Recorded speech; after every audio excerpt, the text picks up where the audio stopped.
By late July 1916, the Battle of the Somme had been raging for 3 weeks. The initial attack on the 1st of July, launched by British and French troops across a 36-kilometre front, had started with catastrophic results for the British. But the fighting had continued with a series of bloody engagements. Despite mounting losses, the battle simply had to go on, and so new troops were brought in to continue that advance. Enter the ANZACs, Australian and New Zealander troops who would go on to earn a fearsome reputation over the next 2 years. Their destination? The heart of the British sector of the battlefield and one of the key German strongholds, a small village called Pozieres. In order to tell the story of the Somme and where the Australians fit into it, we need to go back in time a little to 1915. In the first full year of trench warfare on the Western Front, the Allies had been on the offensive, but had suffered serious setbacks.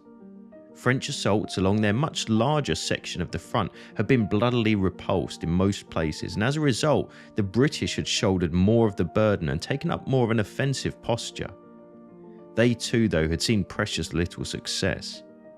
Assaults at Neuchâtel, Aubers Ridge and Festubert in the early part of the year and Loos in September had all been costly, with little ground taken. Towards the end of the year, Allied commanders had met at Chantilly to discuss the plans for 1916, which again were offensive in nature, the object of course being to drive the invading Germans back from France and Belgium. The main focus of that year was to be a joint Anglo-French attack on the largely untouched sector of the front either side of the River Somme, where the British and French armies met. The situation changed though in February 1916 when the Germans launched a huge surprise offensive against the French around the vital town of Verdun. Over the next few months of fighting, millions of men would be drawn into that fight, meaning that the Somme offensive, rather than being a joint effort, would become a largely British-led battle. The idea behind the Battle of the Somme for General Sir Douglas Haig was to make a limited advance to draw German troops away from the Verdun sector, relieving pressure on the struggling French and in turn to stretch the manpower and resources available to the Germans. Let's explore the battlefield from a British perspective. The British sector was approximately 22 kilometres long and split roughly in two by this Roman road, running between the towns of Albert in British hands and Bapaume under German control. The landscape itself was rolling hills and patches of woodland dotted with small villages which the Germans had fortified as defensive bastions. Right in the heart of the British sector, sitting astride that Roman road and perched on a gentle ridge which gave the location its importance in the battle to come, was the little-known village of Pozieres. It's fair to say that when the British assault was finally launched on the 1st of July, after an enormous week-long artillery barrage, things didn't go to plan. In many cases, the German lines remained unbroken as inexperienced but determined British troops tried to batter their way through well-sighted and heavily manned German defences. Although there was some success in the south, by the end of the 1st of July 1916, the British Army had suffered a staggering 57,000 casualties, leaving more than 19,000 dead on the battlefield. But despite this horrific start, the fight simply had to go on. Within a few weeks, new troops would arrive in the area to do just that. For the best part of 1915, the Australians and New Zealanders had fought at Gallipoli as a single ANZAC corps, but after the evacuation of the peninsula in December, it had been reorganised into two new formations as the Australian Imperial Force expanded. The 1st ANZAC Corps, our focus for this video, under the command of Lieutenant General William Birdwood, originally comprised the 1st and 2nd Australian Divisions along with the New Zealand Division, that ultimately a swap was made, with the 4th Australian Division replacing the New Zealanders. The Corps had begun to arrive in Marseille from Egypt on the 19th of March 1916 and quickly moved north to join the British Second Army under General Sir Herbert Plumer, first entering the line around Armentières, where for 2 months it learned to operate and survive in trench warfare on the Western Front.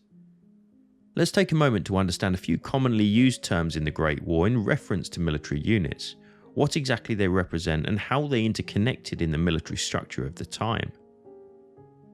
The most basic unit in the First World War was the section, made up of usually 12 men and led by a corporal. 4 sections made up a platoon of around 50 men under the command of a lieutenant or second lieutenant, with a sergeant assisting. 4 platoons made up a company, officially 227 men, often commanded by a major or a captain. Those 4 companies, along with the machine gun section, battalion headquarters, and various specialist troops, made a battalion. Commanded by a lieutenant colonel, it was, on paper at least, around 30 officers and 1,000 men in all. For most of the war, 4 battalions formed a brigade, commanded, unsurprisingly, by a brigadier general. Again, with various attached troops, it was about 4,000 men in total. Finally, 3 brigades, usually, made a division.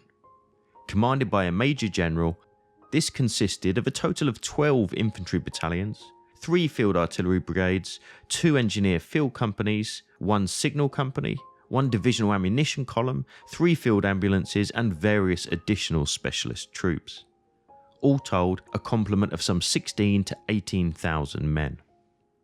So, by the 3rd of July 1916, the men of the 2nd Anzac Corps began to relieve the 1st Anzac Corps in the Armentières sector so that they could prepare to take part in a possible secondary diversion to the Somme offensive around the town of Messines.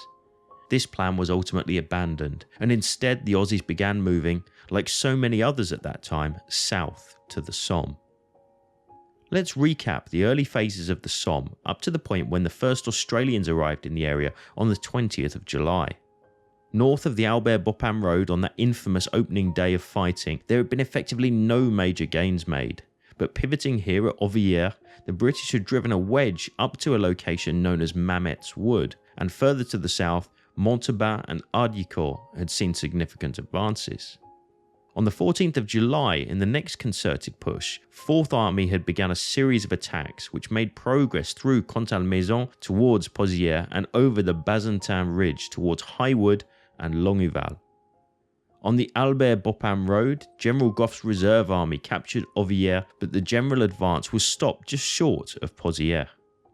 Before the advance could continue, especially in the north where things had gone disastrously on that opening day, one key feature needed to be captured: the Thiepval Ridge, a vital stretch of high ground south of the River Ancre.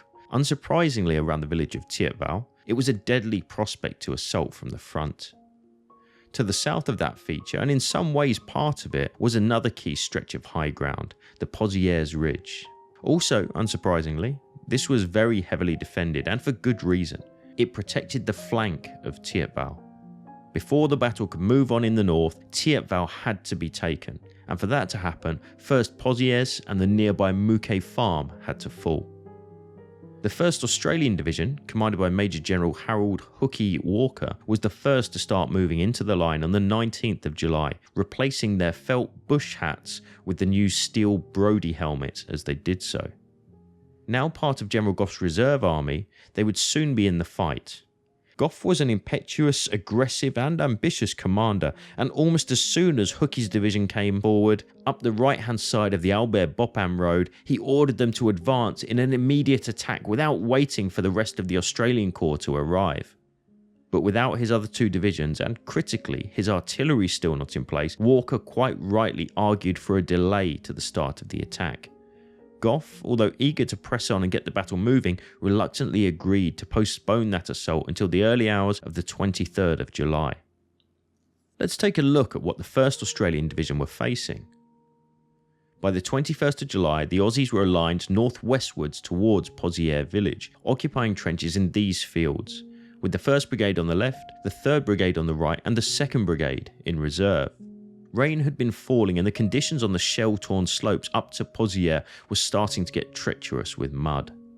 So what about Pozieres itself? German positions in this area were formidable, to say the least.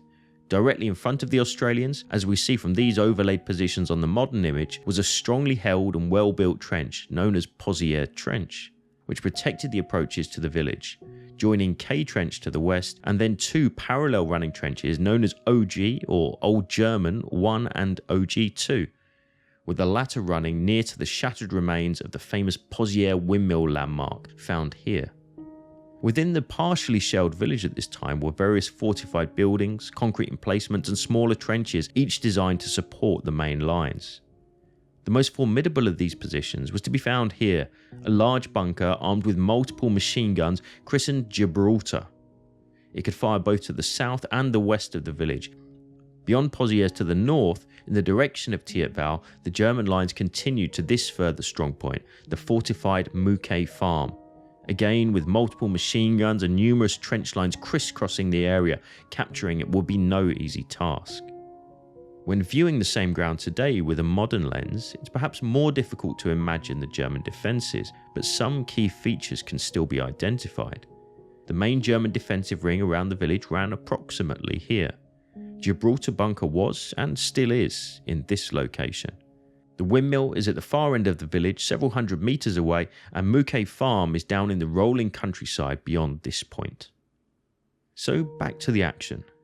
The 1st Division attack was planned in 3 phases. Firstly, to take Pozieres Trench from the Albert Road to WW1. To do this, the Australian Brigade would be jumping off from a shallow advanced trench on the left with about 300 yards to cross. From Blackwatch Trench, the 3rd Australian Brigade on the right would have about 600 yards to charge. Then it would be on to capture the orchards and enclosures in the south of the village, and finally the OG2 trench would be cleared on the right as far north as the windmill. If this was completed, the aim would be to press on to Mouquet Farm, known to Australian troops as Moo Cow Farm, on the crest of the ridge. In the coming attack, the British 48th Division would advance on the Australian left, on the other side of the road, and the British 1st Division would attack Munster Alley on their right. Not only was the whole area a labyrinth of trenches and fortified positions, but by now was also littered with British and German dead, making it a particularly grim task. With preparations made and under cover of darkness, troops of both leading Australian brigades crept out into no man's land shortly after midnight on the 23rd of July to await the signal to attack. At 12:28 am, the slow and systematic bombardment of Pozieres rose to an intense 2 minutes of hurricane bombardment on the enemy front lines, and at 12:30 the Australians stood and advanced as the artillery lifted to begin bombarding the German second line. Advancing quickly across the ground, the leading Australian wave rushed into the enemy-held Pozieres Trench, surprising the shocked defenders, overwhelming them quickly with bayonets, bombs and sheer ferocity of their attack. Within a short time, that first objective and numerous German prisoners had been taken. Now the next wave came through, advancing into the orchard south of the village exactly as planned.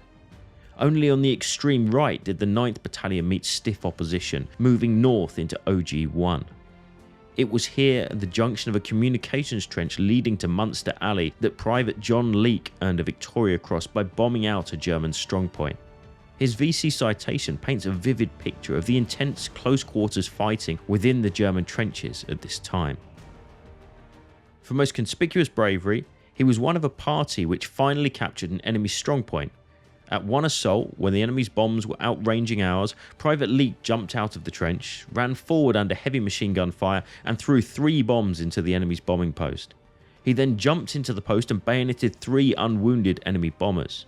Later, when the enemy in overwhelming numbers was driving his party back, he was always the last to withdraw at each stage, and kept on throwing bombs. His courage and energy had such an effect on the enemy that, on the arrival of reinforcements, the whole trench was recaptured. At 1 am, the artillery again lifted to hammer the 3rd objective, the houses on the south side of the Albert-Bopam road, and the second wave of troops stormed through to the orchards and small enclosures about 150 yards ahead.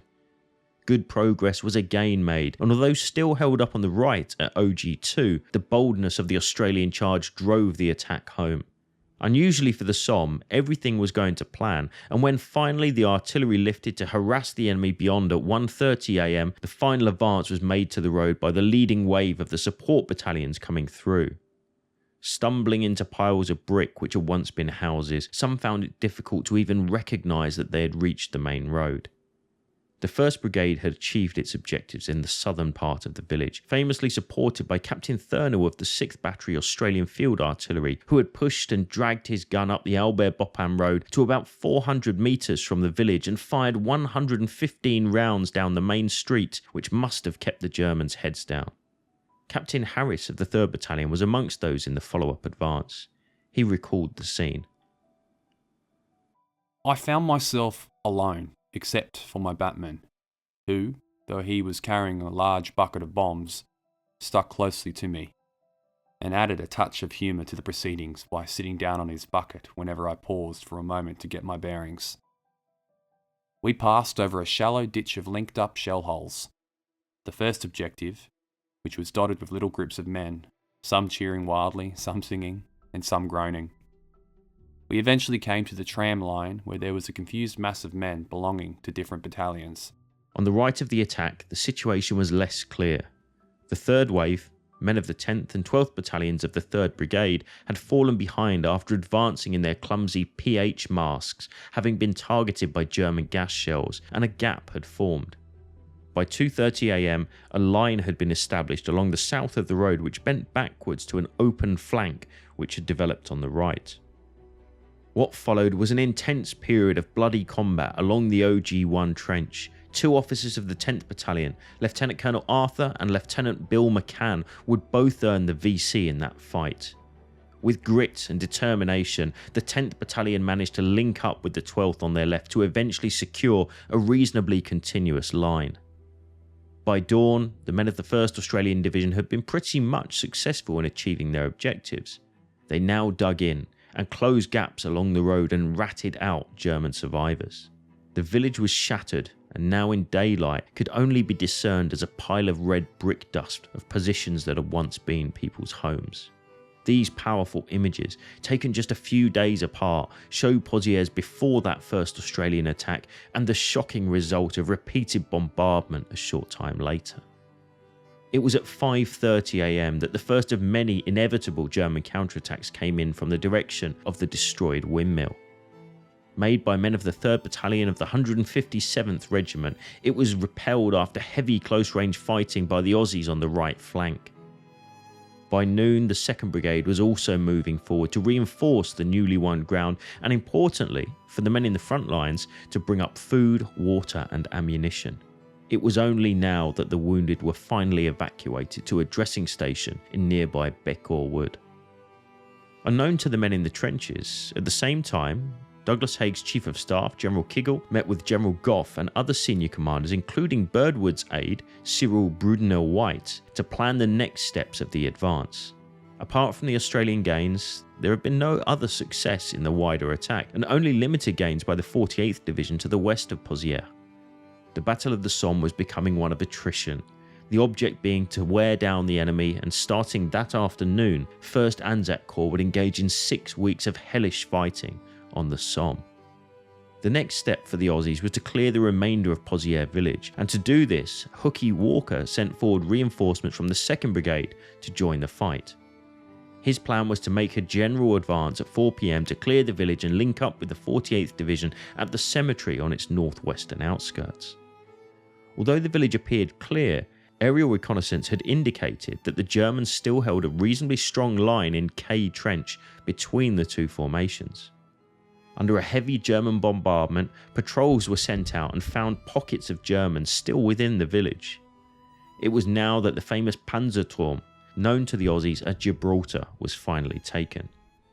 Captured by men of the 2nd Battalion, who took 26 prisoners, but shortly after had to evacuate because of the proximity of the British barrage. After the barrage was lifted, Gibraltar was retaken by the 2nd Battalion, and the 8th Battalion pushed towards the church and cemetery in the evening. The 11th Battalion pushed patrols into the centre and on the right, with the 12th Battalion coming up later at 8 PM. The village had been cleared, but the position was extremely tenuous. The Germans still held parts of K Trench to the west and of course OG1 and 2 to the east. There would be no rest though. Gough was anxious to move forward, take the ridge between the windmill and Mouquet Farm to isolate the Germans on the Tietval Ridge. So later in the afternoon of the 24th, 1st Australian Division was tasked to clear the village out to the cemetery, including K Trench, and establish posts beyond the village, which would become a jumping off position for the next phase. But success in the early stages had come at a terrible cost. The 1st Australian Division had suffered casualties of 181 officers and over 5,000 other ranks so far. The attack had taken its toll on all involved, as Edgar Rule remembered. They looked like they had been in hell. Almost without exception, each man looked drawn and haggard, so dazed that they appeared to be walking in a dream. Quite a few were silly, and these were the only noisy ones in the crowd. In all my experience, I've never seen men so shaken up as these. At dawn, once Gibraltar and objectives as far as the church and cemetery had been taken, the only realistic option for the enemy was to move back into the old German lines north of the village and reform their defence. Their job done, the exhausted men of the 1st Australian Division were relieved by men of the 2nd Division, who took over the line on the 27th of July. Gough's overall plan was now for the 2nd Corps on the left and the 1st Anzac Corps on the right to work systematically northwards, rolling up the German 2nd line from about Pozieres to about Grandcourt, again aiming to cut off the Germans holding Thierval. Before this could be done, Major General Legg's 2nd Division would need to take the OG1 and 2 system back to the windmill to prevent German observation. Legg was already aware of these orders, and the fact that Gough was allowing him as the divisional commander to determine the timing of the attack, and he selected 12:15 AM on the 29th of July, less than 40 hours after taking over the line. He may have considered himself under pressure to deliver as soon as he could, and perhaps lacked the experience to challenge Gough to allow him to build up more time to prepare for the coming assault. Those assaulting troops, men of the already tired 5th Brigade under Brigadier Holmes, and Brigadier Gellibrand's 6th would lead the assault, with men of the 7th Brigade for the time being held in reserve to the west of La Boiselle. Their welcome to the front lines was a nasty one, a heavy enemy bombardment of the overcrowded and badly smashed up trenches, causing casualties from the very first moment they entered the shattered wreck that was Pozieres village. Importantly, the persistent German bombardment created 2 problems.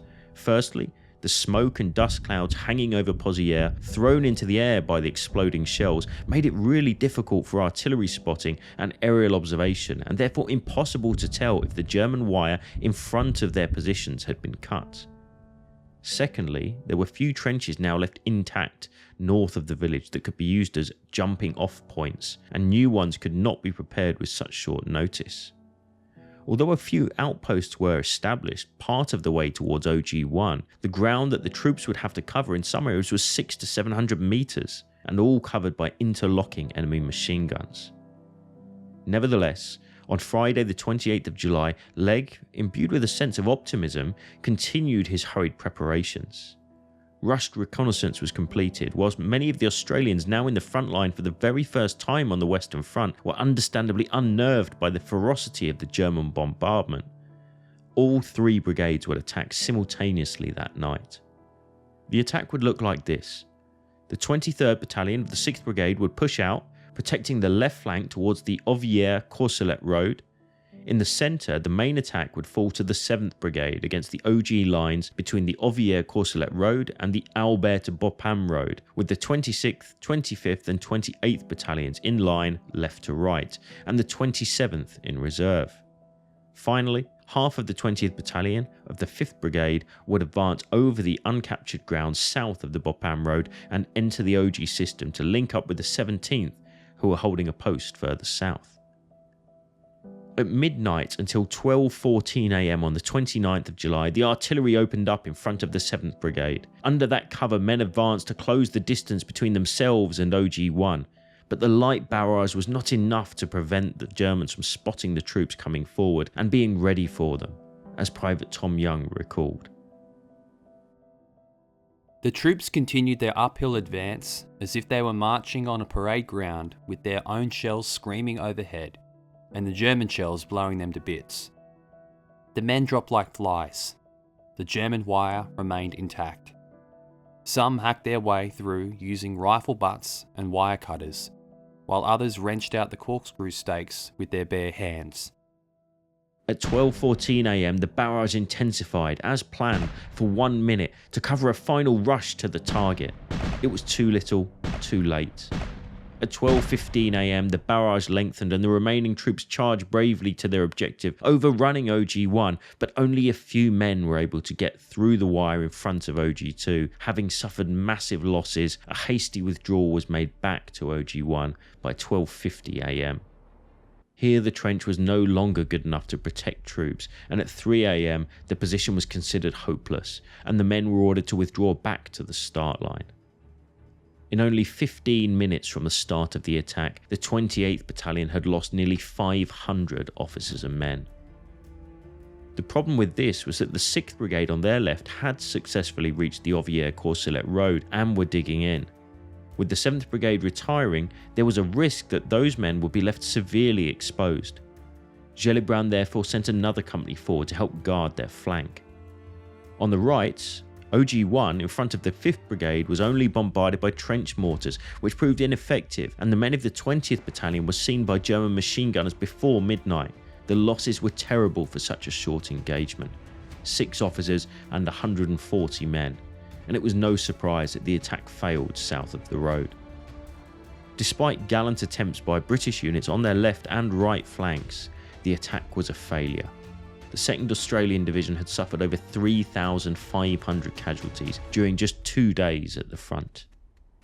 News of the failure would eventually reach Sir Douglas Haig, and he visited 1st ANZAC headquarters for a full debrief with Birdwood. He concluded that they had failed due to a lack of thorough preparation and overconfidence. Brigadier Brudenell-White, seeing that much of Haig's information was incorrect, called him out and went through the debrief again, point by point, after which Haig was to have famously said, "I dare say you're right, young man," with a friendly hand on his shoulder. A conference at 10 am ultimately decided to renew the attack on the night of the 30th of July. Legge wanted to prove that his division could achieve success and set about planning for just that. It was Brudenell-White who ultimately convinced Legge that rather than specify a date, he should wait until all preparations were ready. This time, over 1,000 metres of new trenches were dug up to the jumping off trenches. The artillery was registered and an elaborate bombardment was devised to deceive the Germans and keep their heads down when it did come. Aerial photography of the area also developed into accurate trench maps so that the situation was fully understood. The date and time of the attack was finally decided, the 4th of August at 9:15 p.m. This time the German trenches had been subjected to many days of heavy bombardment. Battalions were reorganised and platoons reinforced. Mortar crews stood at the ready to fire smoke rounds over the advancing troops, and importantly, men knew exactly what was expected of them. Following the by now usual shelling at 9:15 p.m, a hurricane bombardment began across the Anzac front on OG1 and the flanks, which lasted for 3 minutes, and then the Aussies started towards the German lines. As before, from left to right, it was the 6th, 7th and 5th Brigades that crossed no man's land. In the dim light, the men managed to keep moving accurately behind the protective screen of shell fire. At the same time, the follow-up waves readied themselves to advance. The artillery fire was so heavy that very few Germans were able to leave their dugouts, and there was only sporadic return fire. Advancing fast, the leading waves once again got into OG1, and despite taking losses from a German counter-barrage, the follow-up waves quickly arrived and leapfrogged through and onto OG2 at 9:30 p.m, finding little more than a wilderness of craters and shredded wire when they arrived. The Australians dug in and consolidated as best they could. The ridge, though, was a significant loss to the Germans, and the first inevitable counterattack came at 4 am from the direction of the windmill towards the 27th Battalion, and some Germans got into unoccupied parts of OG2, but were eventually captured or thrown out at the point of the bayonet. The Australian hold on OG2 was tenuous. A further enemy counterattack came at daybreak against the 26th and 22nd Battalions on the left flank. Initially, sniper fire suppressed the Australians, but they were gradually picked off and the enemy advance came to a halt before it reached the Australian main line. Finally, British battalions of the 12th Division closed up the 5th Avenue trench and linked up with the Australian flank. Pozieres Ridge had been secured. Just about dawn that day, Australian troops could, for the first time, see green fields beyond. But the ridge had become a magnet for German shells, and the Australians dug deep. Trying to fill the gaps whilst reducing the garrison in OG2 was a challenge, and some areas there was a need to fall back to OG1. They also needed to turn to the care of their many wounded. All told, over the course of 10 days of fighting, the 2nd Australian Division suffered 6,846 casualties. Of Legg's 12 battalions, 5 had lost more than 60% of their men. As official Australian historian Charles Bean later stated, Pozieres Ridge is more densely sown with Australian sacrifice than any other place on earth. The 4th Australian Division under Major General Sir Vaughan Cox started the relief of the shattered 2nd Division men that day as they took up positions in the hard-won OG lines. Overnight on the 6th of August, as men of the 28th Battalion moved forwards to take up positions in what was left of the enemy trenches, a party under Sergeant David Twinning, unable to find them, dug in near a mound of rubble just here. They had captured the Pozieres windmill. Over the next few days, the Germans yet again launched counterattacks which broke through the OG line. After bitter hand-to-hand fighting, they were once more thrown out. It would be the last time that they would get onto the Pozieres Ridge. With that ground finally taken and held, Australian focus in the area would move northwards to the as yet unconquered Mouquet Farm. It would ultimately prove a bridge too far for the determined but exhausted Australians. British cinematographer Geoffrey Malins described Mouquet as the most wonderfully fortified position on the Somme battlefield. Over the course of the next month, all 3 divisions would participate in the fighting for the farm, with thousands more falling in the attempt. Ultimately, it would fall at the hands of Canadian troops in September, but that is a story for another day. Today there are still reminders of the gallant action of those men who came to Pozieres from Australia to fight. Just off the road in the south of the village, the remains of the Gibraltar stronghold is hidden in the trees next to the 1st Australian Division Memorial. Passing through the village, the abundance of Australian flags and huge mural of a digger on the water tower leaves you in no doubt that the respect of the local people is enduring. Finally, to the north of the village lies the site of the old windmill. It was from here that the soil was obtained to scatter over the coffin of the unknown Australian soldier when he was reinterred in Canberra in 1993.